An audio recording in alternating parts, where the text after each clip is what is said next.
नमस्कार मित्रांनो. Smart M-P-S with Bhushan या यूट्यूब चॅनलमध्ये तुमचं स्वागत. क्वेश्चन पेपर अप्रोचवरती आपण बोलूया. क्वेश्चन पेपर आपण अप्रोच कसं ठेवलं पाहिजे क्वेश्चन पेपर सोडवत असताना. टाईम मॅनेजमेंट कसं होईल या अनुषंगाने आपण बोलूया. याच्या अगोदर मी एक व्हिडिओ पण अपलोड केला. त्याच्यामध्ये मी त्याच्या लॉजिकवरती बोलण्याचा प्रयत्न केला. पण लॉजिकवरती बोलणं याला मराठीमध्ये तुम्ही सरळ नाव देता टुक्का आणि हे काही तुमचं चुकीचं नाहीये. आणि मग तुम्ही लगेच असं एक जजमेंट घेता, की टुक्के मारून कोणी पास होतं का? आणि म्हणून हे टुक्के-बिक्के काही ऐकू नका, असं सगळं फालतू असतं हे वगैरे तुम्ही बोलणार. कारण तुमचे कधी लॉजिक लागलेले नसतात. तुम्हाला याचा अनुभव एकदम खराब आलेला असतो. कारण तुम्ही तितक्या चांगल्या प्रमाणे काम केलेलं नसतं क्वेश्चन पेपरवरती. मग तुम्हाला माहिती असतं, की मी लॉजिक लावलं होतं, माझं लागलं नाही, असं काही नसतं वगैरे. हे माणसं सगळं फेक सांगतात, हे सगळं चुकीचं सांगतात. असं तुमचं जजमेंट तयार होतं तुम्ही ते कमेंटमध्ये बोलायला सुरुवात करता. तुमचं चुकीचं आहे असं मी म्हणत नाही. कारण तुमचा एक्सपिरियन्स चुकीचा आलाय. त्याच्यामुळे बोलणारे सर्व माणसं तुम्हाला खोटे वाटायला सुरुवात होतात. त्याच्यानंतर याच्यावरती लोकांनी पेड कोर्स पण आणलेले आहेत. ते पेड कोर्स पण तुम्हाला खोटे वाटायला सुरुवात झाले असतील. ठीक आहे. या अनुषंगाने आपण बोलूया आज. तिथे सांगणंच मला तिथं त्या व्हिडिओमध्ये पूर्ण सांगता आलं नाही. कारण एक टेस्ट पेपर पार पडला लोकसेवा अकॅडमीचा नाशिकमध्ये. तिथे बोलत असताना माझ्याकडे वेळ कमी असल्यामुळे मला लॉजिकवरती पूर्ण बोलता आलं नाही. आता आपण या व्हिडिओमध्ये लॉजिक असेल किंवा जो अप्रोच आहे त्या अप्रोचवरती आपण बोलूया. क्वेशन पेपरचा सॉल्व्ह करण्याचा अप्रोच कसा असला पाहिजे? अप्रोचवरती बोलूया आपण. हां, तर सगळ्यात महत्त्वाचं म्हणजे काय, की सगळ्यात अगोदर आपण कंटेंट बेसिसवरती प्रश्न सोडवला पाहिजे. कंटेंट बेसिसवरती सोडवला पाहिजे. म्हणजे जर एखादा प्रश्न विचारला असेल, की खालीलपैकी कोणत्या वनस्पतींच्या ज्या बिया आहेत त्या उघड्या असतात. उघड्या असतात. मग तुम्हाला लगेच सांगता आलं पाहिजे, की हे थॅलोफाइट आहे, की ब्रायोफाइट आहे, की टेरिडोफाइट आहे, की जिम्नोस्पर्म आहे, की अँजिओस्पर्म. मग कोणत्या बिया उघड्या असतात तुम्ही लगेच लिहिणार जिम्नोस्पर्म. हा झाला तुमचा कंटेंट बेसिसचा प्रश्न. कारण हा कंटेंटमधून आला होता. हा तुम्ही नॉलेजवरती सोडवला. कारण तुमचं हे नॉलेज या गोष्टीबद्दल तुमचं होतं. त्यानंतर असा काही प्रश्न असतो की तुम्हाला तिथं थोडंसं वाचल्यासारखं वाटतंय, पण 100% ते आठवत नाही. ती फॅक्ट 100% आठवत नाही. मग अशा ठिकाणी तुम्ही काय लावण्याचा प्रयत्न करतात? लॉजिक लावण्याचा आपण प्रयत्न करतो. आणि लॉजिक लावतो आणि मग आपण हा प्रश्न सोडवण्याचा प्रयत्न करतो. मग सेकंड लेयरमध्ये आपण लॉजिक लावलं पाहिजे. लॉजिक म्हणजे नॉलेज वापरून आपण ते लॉजिक लावलं पाहिजे. फॉर एक्झाम्पल की तुम्हाला जर विचारलं की लोकसंख्या सगळ्यात अगोदर कोणत्या सालामध्ये झाली होती? मग तुम्हाला जर त्यांनी 1900 ऑप्शन दिला असेल, त्याच्यानंतर 1800 ऑप्शन दिला असेल, मग तुम्हाला लक्षात येतंय की 1872 ऑप्शन असेल किंवा ब्ला काहीतरी ऑप्शन असेल. मग तुम्हाला माहिती आहे की हे साल नसतील, हे साल नसेल, हे काहीतरी मधलं ऑप्शन दिसतंय. इथं काहीतरी मी वाचलं होतं का मेयो वगैरे कोणतरी होतं. मग तुम्ही हे त्या केलेला अभ्यास आणि त्याच्या लॉजिकवरती तुम्ही हे उत्तर क्लिक करणार. मग तुम्ही तिसऱ्या लेयरमध्ये काय करू शकता, तुम्हाला ह्या 2 गोष्टींनी पण प्रश्न जमत नसतील, तर आपण तिसऱ्या लेयरमध्ये काय करतो, की काही लॉजिक असतात बघा. क्वेशन पेपरचे जर आपण बारीक-बारीक पॅटर्न आपण जर अभ्यास केले, तर आपल्याला हे लक्षात येतं, की जसं की वरीलपैकी सर्व उत्तर आयोग देतं. मॅक्सिमम बरोबर आयोग उत्तर देतं. कमीत कमी चुकीचे जे आहेत त्याच्यावरती आयोगाचा फोकस असतो. त्याच्यानंतर जे एक्स्ट्रीम स्टेटमेंट असतात ते आयोग चुकवतं. ब्रॅकेट केलेलं असतं तर ते उत्तर असतात. येतंय लक्षात? जर मोठं दिलेलं असेल ऑप्शन तर ते उत्तर असतात. आपण या लेयरनी तिसऱ्या याच्यामध्ये प्रश्न सोडवतो. मग जर तिसऱ्या लेयरनी जर प्रश्न जमत नसेल तर आपल्याकडे चौथा ऑप्शन काय राहतो? चौथा ऑप्शन काय राहतो, की आपण डायरेक्ट सीरीज मारतो. आपण काय करतो 2 ची सीरीज लिहितो किंवा 3 ची सीरीज लिहितो. माझं असं म्हणणं आहे, की या सीरीज लिहिण्याच्या अगोदर आपण प्रत्येक सब्जेक्च्युअलचं एनालिसिस केलं पाहिजे. प्रत्येक सब्जेक्टचं एनालिसिस केलं पाहिजे. म्हणजे कसं, की सध्या हिस्ट्रीमध्ये जर मला टुक्काच लिहायचा असेल, तर मी मोस्ट प्रोबेबल उत्तर काय लिहू शकतो? म्हणून मी इथं सांगितलं होतं, की 2025 मध्ये आयोगाने उत्तर 3 दिलंय 24 मध्ये. तर 25 मध्ये जर उत्तर नाहीच येते, जर सीरीज मारण्यापेक्षा प्रोबॅबिलिटी 3 उत्तराची जास्त असू शकते. मी हे तुम्हाला एक्झाम्पल देऊन सांगण्याचा प्रयत्न करतोय आणि मी इथं म्हटलं, की तुम्ही आयोगाचे क्वेशन पेपर काढा तुम्ही चेक करा. तुम्ही पॅटर्न चेक करा. मी म्हणत नाही, की मी जे सांगतोय तुम्ही ते फॉलो करा. ती माझी अशी अशी अशी तीळमात्र पण इच्छा नाही, की आम्ही जे लोकं सांगतो ते तुम्ही फॉलो करा. अजिबात नाही. तुम्ही क्वेशन पेपर काढा. तुम्ही स्वतः त्याचे पॅटर्न शोधा ना. तुम्ही ज्यावेळेस क्वेशन पेपर काढाल, तुम्ही त्यावेळेस त्याचे पॅटर्न शोधले पाहिजे. आता हे पॅटर्न शोधले पाहिजे याचं मी फक्त तुम्हाला हे पटवून सांगण्याचा प्रयत्न करतोय, की अशा गोष्टी असतात. मग तुम्ही चौथ्या लेयरमध्ये काय करू शकता, सब्जेक्च्युअल एनालिसिस करा. हिस्ट्रीचं पॅटर्न काय आहे सध्या? पॉलिटीचे सध्या काय पॅटर्न चालू आहे? त्याच्यानंतर इकॉनॉमिक्सचे काय पॅटर्न चालू आहे, सायन्सचे काय पॅटर्न चालू आहे. मी सांगितलं की सायन्समध्ये उत्तर 1 ते 2 मोस्टली असतात. हे माझं एनालिसिस आहे. हे 1 ते 2 उत्तर असतात. तुम्ही लगेच क्वेश्चन पेपर काढून चेक करणार. तुम्ही तुमचे पॅटर्न शोधा ना, की सायन्समध्ये आयोग कोणत्या ऑप्शनला प्रेफरन्स जास्त देतोय. असा सायन्सचा प्रश्न आला, ह्या पॅटर्नचा सायन्सचा प्रश्न आला, की त्याचं उत्तर असं असतंय. हे तुम्ही शोधलं पाहिजे ना तुमच्या लेयरला. हे तुम्हाला एक वेगळा अप्रोच देण्याचा आम्ही प्रयत्न करतोय, की तुम्ही ह्या पद्धतीने पण विचार करू शकतो आपण. मग आता याच्यानंतरची लेयर अशी असते, की तुम्ही पॉलिटीमध्ये जर ह्या घटकावरती प्रश्न विचारला त्याच्या आयोगाचं उत्तर हे देतंय. ह्या टॉपिकवरती प्रश्न विचारला त्याचं आयोगाचं उत्तर हे असतं. ह्या टॉपिकवरती आयोगाचे उत्तर हे असतात. तुम्ही हे शोधलं पाहिजे. हे सगळं सांगण्याचा हे प्रयोजन असतं. बाकी दुसरा काही त्याच्यामागचा उद्देश नसतो. ठीक आहे. आपण ह्या ज्या गोष्टी आहेत, ह्या गोष्टींवरती आपण 100% बोलू शकतो. पण मग गंमत काय होते, की आपण एनालिसिस करत नाही. समजा जे 60-70 प्रश्न ज्या लोकांचे बरोबर आलेत, ते लोकं काय करणार? 60 ते 70% प्रश्न त्या लोकांचे बरोबर आले. मग याच्याने 60-70% प्रश्न टॅकल करून आपण पास होणार आहे का? याचा अर्थ होतो, नाही आपण पास नाही होऊ शकत. मग आपण अटेम्प्ट वाढवला पाहिजे. मग अटेम्प्ट वाढवण्यासाठी आपण काहीतरी तर एनालिसिस आपल्याकडे असलं पाहिजे किंवा ज्या लोकांचे 85 प्रश्न बरोबर आहे किंवा 85 प्रश्न अटेम्प्ट केलेत किंवा 90 प्रश्न अटेम्प्ट केले. उरलेले प्रश्न आणखी बरोबर येण्यासाठी काहीतरी ते अप्रोच लावावा लागणार ना. मग ते अप्रोच कसा लावायचा या गोष्टींवरती आपण बोलतोय उरलेले 10 ते 12 प्रश्नांवरती. इथं तुम्हाला पूर्ण 100 प्रश्न टुक्के मारायला कोणी सांगत नाहीये. आणि असं पण काही नाही की आम्ही पेड कोर्स लॉन्च केलाय आणि मग तुम्ही आमचा पेड कोर्स घ्याच आणि मग आम्ही तुम्हाला हे सांगू टुक्के मारून कसं पास व्हायचं असं पण काहीच नाहीये. तर कमेंट करत असताना ह्या बाकीच्या ज्या गोष्टी आहेत, त्या गोष्टींचं आपण भान ठेवलं पाहिजे. येतंय लक्षात? तर आपण हे सगळं करत असताना, या सगळ्या गोष्टींचं आपण सामाजिक भान ठेवायला पाहिजे असं मला वाटतं. ठीक आहे. तर आपण बोलूया. शेवटी काय आहे, की मी आता ह्या गोष्टीवरती म्हणजे मी तिथं हे सांगण्याचा प्रयत्न केला. मग तिथं 2000 मी आता घेणार होतो 2024, 2023, 22, 21 असं आपण 18 पर्यंत जर काही लॉजिक असतील, तर त्या लॉजिकवरती मी व्हिडिओ स्वतः बनवणार होतो. पण परत असं प्रॉब्लेम क्रिएट होतो. लॉजिकवरती व्हिडिओ बनवले, की लोकांना ते चालत नाही. लोकं लगेच म्हणायला सुरुवात करतात, "हां, तुम्ही टुक्के मारून पास होण्याच्या गोष्टी सांगतात. टुक्के मारून कोणी पास होतं का? हा माणूस चुकीचं सांगतो, हा माणूस फेक सांगतो." मग अशा गोष्टी तुम्ही लगेच कमेंटमध्ये सुरुवात करतात बोलायला. याचा काय अर्थ आहे? जर टुक्के मारून जर पास होणार असतं, तर एकदा माझी जाऊन प्लेलिस्ट चेक करा. त्या प्लेलिस्टमध्ये तुम्ही चेकआउट करा. सायन्सचे किती व्हिडिओ टाकलेत, पॉलिटीचे किती व्हिडिओ टाकलेत. सायन्सचा मी 7-7 तासांचा कंटेंट अपलोड करतोय. आता माझं 7 तासांचं फिजिक्सचा व्हिडिओ अपलोड होणार आहे. 7 तासांचा माझा केमिस्ट्रीचा व्हिडिओ अपलोड होणार आहे. मग जर लॉजिक आणि टुक्के मारून पास होत असतं, तर मी हे व्हिडिओ टाकले असते का? तुम्ही ही गोष्ट समजून नाही घेते, की उरलेल्या 10 ते 15 प्रश्नांसाठी हे सगळं गणित चालू असतं. मग उगाच वर्षभर अभ्यास करतो का? असं नाही राहत. अशा गोष्टी नसतात. मग आता ह्या ज्या फ्री ऑफ कॉस्ट लोकांनी याचे पेड कोर्स तयार केले. माझी इच्छा होती, की आपण याचे free of cost video upload करूया. पण जर अशा कमेंट आल्यानंतर आणि अजून पण अशाच कमेंट येणार असतील, तर मी हे व्हिडिओ अपलोड करण्याची इच्छाच उरत नाही ना माणसाची. याची इच्छाच उरत नाही. का अपलोड करायची मग 2000 एवढे आपण मेहनत घ्यायची, त्याचे लॉजिक शोधणार, ते अपलोड करणार आणि काय लोकांचे काय ऐकणार ह्या अशा कमेंट. मग काय अर्थ आहे याला? अर्थ नसतो. त्याच्यामुळे ह्या गोष्टी माझ्या आता अपलोड करण्याची इच्छा नाही राहिली. ठीक आहे. आता आपण एक जो महत्त्वाचा कंटेंट त्या कंटेंटवर बोलूया, की क्वेशन पेपरबद्दल अप्रोच काय असला पाहिजे. आपण 4 लेयरनी प्रश्न सोडवला पाहिजे. आपण आता हे डिस्कस केलं. हे डिस्कस करत असताना थोडंसं मला असं वाटतं, की टाईम मॅनेजमेंटवरती आपण बोललं पाहिजे, की टाईम मॅनेजमेंट कसा होऊ शकतो. बघा, टाईम मॅनेजमेंट टेस्ट पेपरने होऊ शकतो. हा एक 50% चा पॅरामीटर हा बरोबर आहे, की तुम्ही टेस्ट पेपरने टाईम मॅनेजमेंट करू शकता. पण याच्याही पलीकडे काही गोष्टी आहेत, जसं की समजा तुमच्या क्वेशन पेपरमध्ये 8 ते 10 प्रश्न थोडेसे हार्ड लेव्हलचे आहेत आणि हार्ड लेव्हलचे म्हणजे कसं, तुम्हाला काहीतरी एखादा ब्ला प्रश्न विचारला, आकडेवारी दिली 7.5, 8.3, 9.7, 10.12. तुम्हाला माहीत आहे, की ह्या प्रश्नाचं उत्तर येणार नाही. तर तुम्ही दुसऱ्या सेकंदाला लगेच हा प्रश्न स्किप केला पाहिजे किंवा इथं काहीतरी टुक्का मारून तुम्ही पुढे गेलं पाहिजे. कारण हा प्रश्न चुकण्याचे तुमचे चान्सेस खूप जास्त आहेत. हा प्रश्न तुमचा चुकणार आहे, याचे चान्सेस खूप जास्त आहेत. मग आपण उगाच या दोघांमध्ये विचार करत बसतो. 1 मिनिट याच्यावरती टाईम वेस्ट करतो.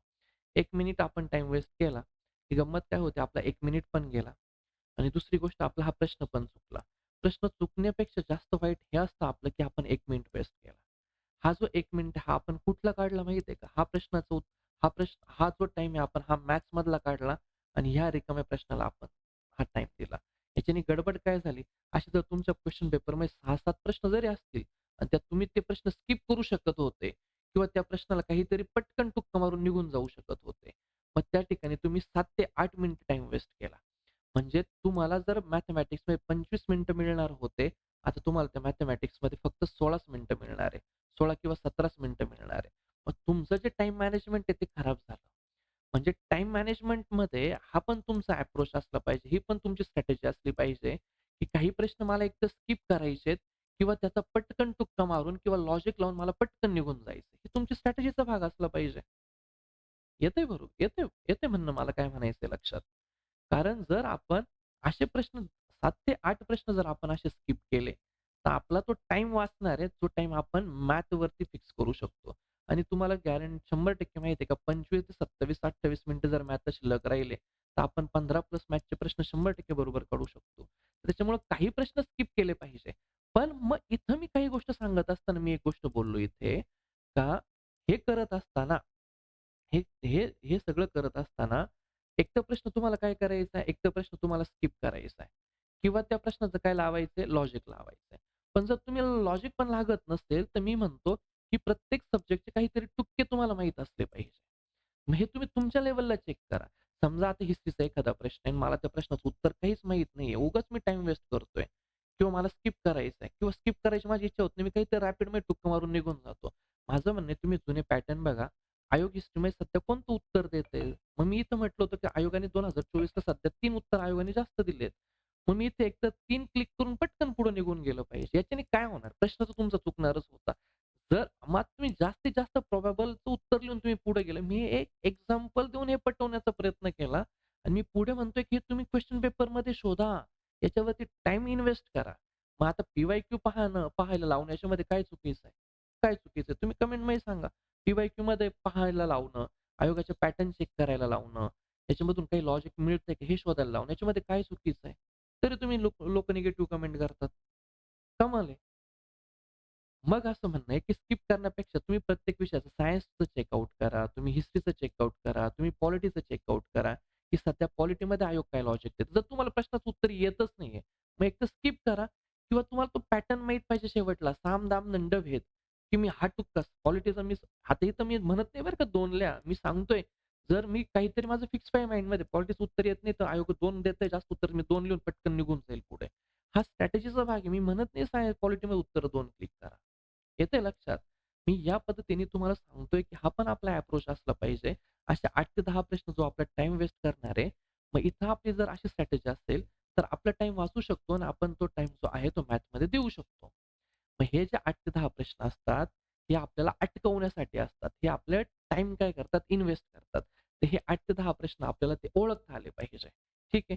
हा एक आपल्या स्ट्रॅटेजीचा भाग असू शकतो. त्याच्यानंतर हा स्ट्रॅटेजीचा भाग असू शकतो.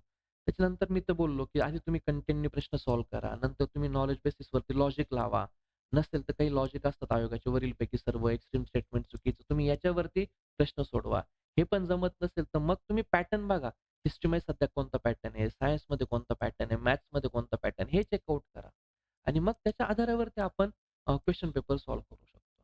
त्याच्यानंतर आणखी एक क्वेशन पेपर सॉल्व्ह करण्याचा आणखी एक अप्रोच आहे, जो तुम्ही टेस्ट पेपरमध्ये लावू शकता. बघा, काय होतं, की सुरुवातीला सुरुवातीला काय होतं, की आपला माइंड एकदम फ्रेश असतो. एकदम फ्रेश असतो. एकदम फ्रेश. त्याच्यामध्ये त्याच्याकडनं सुरुवातीला चुक्या होत नाही. चुक्या होत नाही. म्हणजे सुरुवातीच्या 30 मिनिटांचा विचार करा आणि शेवटच्या 30 मिनिटांचा विचार करा. बरोबर? सुरुवातीच्या 30 मिनिटं माइंड फ्रेश आहे. तुमच्याकडनं चुक्या होत नाही. तुमच्याकडे थोडंसं प्रेशर असतं. पण माइंड फ्रेश असल्यामुळे तुम्ही मिस्टेक करत नाही. सगळ्यात महत्त्वाचा शब्द आहे सुरुवातीला मिस्टेक कमी होतात. आणि 30 मिनिटं झाले, की थोडंसं प्रेशर आलेलं असतं, टाईमचं बर्डन आलेलं असतं. आपला पेपर कव्हर होत नाही आणि म्हणून आपल्याकडनं इथं मिस्टेक जास्त होतात. बरोबर. मग ही गोष्ट आपण समजून घेतली पाहिजे. मग सुरुवातीला मिस्टेक कमी होतील ना, तर सुरुवातीला माझा ज्या सब्जेक्टचा अभ्यास चांगला आहे, ते सब्जेक्ट मी सुरुवातीला घेतले पाहिजे. जसं की मी पॉलिटिक्सचा माझा चांगला अभ्यास आहे, मी पॉलिटिक्स घेईल आधी सुरुवातीला. म्हणजे 15 पैकी 13 किंवा 15 प्रश्न मी बरोबर काढण्याचा प्रयत्न करेल. किंवा जर माझा इकोचा अभ्यास चांगला असेल, तर इको सुरुवातीला घेईल. जर माझा थोडासा जेमतेम अभ्यास जर हिस्ट्रीचा जर माझा थोडासा जेमतेम अभ्यास असेल, मला माहिती आहे की माझं हिस्ट्री मला जमत नाही आणि असे माझे प्रश्न चुकणार आहे. तर मी हिस्ट्री थोडंसं शेवटला ठेवलं पाहिजे. तर जो विषय मला येत नाही, मी हा शेवटला ठेवला पाहिजे. या अप्रोचने मी काम करू शकतो. म्हणजे पॉलिटी झालं, इको झालं, करंट अफेअर मला चांगलं जमतंय, सायन्स मला चांगलं जमतंय. तुम्ही हे सुरुवातीच्या स्टेजमध्ये घेतलं पाहिजे. हा माझा जो सब्जेक्ट आहे, सब्जेक्टचा जो माझा प्रेफरन्स आहे, हा प्रेफरन्स मी ठरवून घेतला पाहिजे.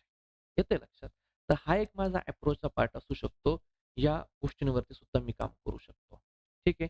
मग आपण जर ओव्हरऑल जर बघितलं, तर प्रश्न आपण 4-5 पॅटर्नमधून आपण सोडवू शकतो. 4-5 लेयरमधनं 4 ते 5 लेयरमधनं आपण प्रश्न सोडवू शकतो. काही प्रश्न स्किप करायचेत किंवा तिथं टुक्का मारून पटकन निघून जायचंय. हा माझ्या स्ट्रॅटेजीचा भाग असू शकतो. कोणत्या सब्जेक्ट मला सुरुवातीला घ्यायचे, त्याचा प्रेफरन्स काय द्यायचा आहे मला, म्हणजे माझ्याकडनं चुक्या कमी होतील, हा माझा पार्ट असू शकतो. समजतंय? याच्याने मी टाईम वाचवण्याचा प्रयत्न करायला पाहिजे. त्याच्यानंतर आणखी एक तुमच्या स्ट्रॅटेजीचा भाग असला पाहिजे तो म्हणजे मॅथेमॅटिक्स. मॅथेमॅटिक्स. मॅथमध्ये जे सोपे प्रश्न आहेत, ते मी आधी वेचून घेतले पाहिजे. 20 प्रश्नांमधनं जे काही 10 प्रश्न सोपे आहेत, ते मी पटापट सोडवले पाहिजे. सिरियली प्रश्न कधीच नाही सोडवायचे मॅथेमॅटिक्स. जे सोपे आहेत ते पटपट 10 आपल्या पदरात पाडून घ्यायचे. ते आपण पटकन सॉल्व्ह करून घ्यायचे. नंतर जे आहेत ना 10 प्रश्न, त्यातले जे मीडियम लेव्हलचे प्रश्न आहेत, ते आपण पटकन सोडवून झाले पाहिजे. आणि मग शेवटच्या मिनिटांमध्ये हार्डचे प्रश्न आहेत, ते जमले तर सोडवायचे. नाहीतर अशा अल्टिमेटम ज्यावेळेस आपल्याला मिळतो, की हे मला 3-4 प्रश्न ते मला मॅथचे जमत नाहीये. एकतर स्किप करा किंवा ह्या 3-4 प्रश्नांचा टुक्का काय मारायचा आहे, हे तुम्ही तयार ठेवा. हे सांगण्याचा पर्पज असतो. लॉजिक सांगण्याचा पर्पज हे फक्त शेवटच्या 10-15 प्रश्नांना असतो. मग तुम्ही ते काहीतरी व्हिडिओमध्ये बघता तर निगेटिव्ह सांगायला सुरुवात करता. अरे असं नाहीये ना. तुम्ही ज्यांनी ज्यांनी ज्या प्रिलिम क्वालिफाय झाल्या, तुम्ही एकदा त्या लोकांना भेटा. लॉजिकवरती असतं की नाही, लॉजिक काम होतं की नाही. आता मी म्हटलं की वरीलपैकी सर्व उत्तरं मॅक्सिमम आयोग देतं. मग तुम्ही लगेच असे काही प्रश्न सर तुम्ही जे सांगता ते चुकीचं आयोगाने वरीलपैकी सर्व उत्तर दिलेले नाहीये. तुम्ही काही पण फेकू नका, काही पण पोरांची दिशाभूल करू नका, टुक्का मारायचं काही पण सांगू नका. अरे राजा, मी हे अभ्यास हा एवढा आहे, त्याच्यापैकी लॉजिक एवढं आहे. मी याच्यावरती बोलतो हे तुम्ही समजून घ्या ना आधी. लगेच तुम्ही निगेटिव्ह कमेंट करायला मोकळे होऊन जातात. असं नसतं हे. तर या पद्धतीने आपण क्वेशन पेपर सॉल्व्ह करू शकतो आणि या शेवटच्या दिवसांमध्ये 100% आपण क्वेशन पेपर पाहिल्या पाहिजे. मी परत एकदा तेच सांगेल, याचं मला माहिती आहे याच्यामध्ये काही चुकीचं नाहीये. शेवटच्या टाईममध्ये आपण क्वेशन पेपर पाहिले पाहिजे. क्वेशन पेपरने आपला कॉन्फिडन्स बूस्ट होतो. कॉन्फिडन्स बूस्ट होतो. आयोगाचे जे लॉजिक्स आहेत ते आपले क्लिअर होत चालतात आणि मी म्हणतो, की मी तुम्हाला फक्त एक दृष्टी देण्याचा प्रयत्न करतोय, की तुम्ही या अँगलनी पण त्या प्रश्नाकडे बघू शकता. फॉर एक्झाम्पल एखाद्या प्रश्नाचं उत्तर जर तुम्हाला माहिती असेल, की याचं उत्तर 3 आहे. मग तुम्ही लगेच तो प्रश्न पाहून पुढे जातात. असं नका करू. मग प्रश्नाचा पॅटर्न बघा. प्रश्न कोणत्या पॅटर्नने विचारलाय. मग याचा ऑप्शन आयोगाने कोणत्या पद्धतीने सेट केलंय, हे चेक करा. आणि जर अशा पॅटर्नचा जर प्रश्न परत आयोगाने सेट केला आणि जर तुम्हाला आन्सर येत नसेल, तर मागच्या पॅटर्ननी ज्या पॅटर्नने आयोगाने आन्सर दिलं, त्या पॅटर्नने आपण आन्सर क्लिक करू शकतो. मग हे मी सगळ्या प्रश्नांना करा हे नाही म्हणत आहे, तेवढा वेळच नाहीये. हे फक्त 8-10 प्रश्नांसाठी आहे. तर या वेळेने आपण करू शकतो. आपला कॉन्फिडन्स बूस्ट होणार आहे. तर या लॉजिकवरती शेवटच्या 30 दिवसांमध्ये काम करा. या असं आयोगाच्या मी क्वेशन पेपर माझ्या टेलिग्राम चॅनलवरती अपलोड केल्यात. या क्वेशन पेपर तुम्ही घ्या. या क्वेशन पेपरचं बारकाईने एनालिसिस करा. तुम्ही स्वतः त्याचे लॉजिक शोधा. उगाच आम्हाला इथे येऊन दुसणं देऊ नका. आता तुम्ही असं म्हणाल, की ज्या लोकांनी लॉजिकवरती पेड कोर्सेस बनवले, ते पण टुक्के मारून पास होण्याचं शिकवतात. असं नाहीये ते. असं नाहीये. तुम्ही याची कृपया काळजी घ्या. निगेटिव्ह कमेंट करण्यापूर्वी समोरचा माणूस काय म्हणतो हे चेक करा. माझं एकदा टेलिग्रामची YouTubeची प्लेलिस्ट चेक करा. त्याच्यामध्ये मी पॉलिटीच्या खूप साऱ्या गोष्टी इन डिटेलमध्ये सांगण्याचा प्रयत्न केला. खूप चांगले-चांगले व्हिडिओ टाकलेत मी. सायन्सचे मी खूप चांगले व्हिडिओ टाकलेत. अजून पण पूर्ण 7-8 तासांचं केमिस्ट्री, 7-8 तासांचं फिजिक्स येणार आहे. जर टुक्के मारून पास होणार असतं, हे आम्ही सांगितलं असतं का? असे व्हिडिओ मी अपलोड केले असते का? मग सगळं तर टुक्के मारायचं बोलत बसलो असतो ना. तर नाहीये. तर अभ्यासाच्या गोष्टी खूप चांगल्या प्रकारे घेतल्या. निगेटिव्ह कमेंट करण्याच्या अगोदर माझे हे व्हिडिओ चेकआउट करा. फ्री ऑफ कॉस्टमध्ये टाकतोय मी. अजून इकॉनॉमिक्स असेल, हिस्ट्री असेल, जिओग्राफी असेल, याचे पण free of cost me video टाकणार. पण जर अशा निगेटिव्ह कमेंट जर केल्या, तर माणसाचा मोरल डाऊन होतो. माणसाची इच्छा नाही होत व्हिडिओ टाकण्याची. आता ह्या चुकीच्या निगेटिव्ह कमेंटमुळं 2024 पासून ते 21 पर्यंतचे मी व्हिडिओ तयार केले होते, जे आता माझी अपलोड करण्याची अजिबात इच्छा नाहीये. म्हणजे आपण आपला टाईम पण वेस्ट करायचा, लॉजिक पण लोकांना सांगायचे आणि लोकांचे निगेटिव्ह कमेंट पण ऐकायच्या. काय गरज? याच्यापेक्षा सरळ सोपं आहे ना, की अशा गोष्टी अपलोडच करू नये. नाही करणार मी आता अशा गोष्टी अपलोड. माझं असं म्हणणं आहे, की तुम्ही माझं नका ऐकू, पण तुम्ही ॲट स्वतःच्या लेव्हलनी काम करा. आणि जरी तुम्हाला जर काही शंका असतील तुम्हाला, तर या नंबरला फोन करा 79 79 72 18 56 03 हा माझा नंबर आहे. या नंबरला तुम्ही फोन करा आणि तुमचं जर काही म्हणणं असेल त्याच्याबद्दल, तुम्ही माझ्यासोबत डिस्कस करा. मी तुमच्या प्रश्नांची उत्तरं देतो. हं. तर या सगळ्या गोष्टी आहेत. तर तुम्ही या शेवटच्या दिवसांमध्ये क्वेशन पेपरचं बारकाईने एनालिसिस केलं पाहिजे. आपला कॉन्फिडन्स बूस्ट होऊ शकतो. 100% कॉन्फिडन्स बूस्ट होतो या गोष्टींनी. तर तुमचा कॉन्फिडन्स वाढणार, लॉजिक वाढणार. काही प्रश्न जे स्किप आहेत, ते प्रश्न स्किप केले तर बेटर होईल. तर हा जो अप्रोच आहे, हा अप्रोच आपण शेवटच्या दिवसांमध्ये बिल्ड केला पाहिजे. तर तुम्ही तुमची जी स्ट्रॅटेजी आहे, त्या आयोगाचे क्वेशन पेपर बघूनच स्ट्रॅटेजी बिल्ड करू शकता. ठीक आहे. या व्हिडिओबद्दल पण जर तुमच्या काही शिफारसी असतील, कमेंट असतील, तर त्या कमेंट बॉक्समध्ये कळवा. व्हिडिओ आवडला असेल तर लाईक करा, शेअर करा, कमेंट करा. Thank you so much.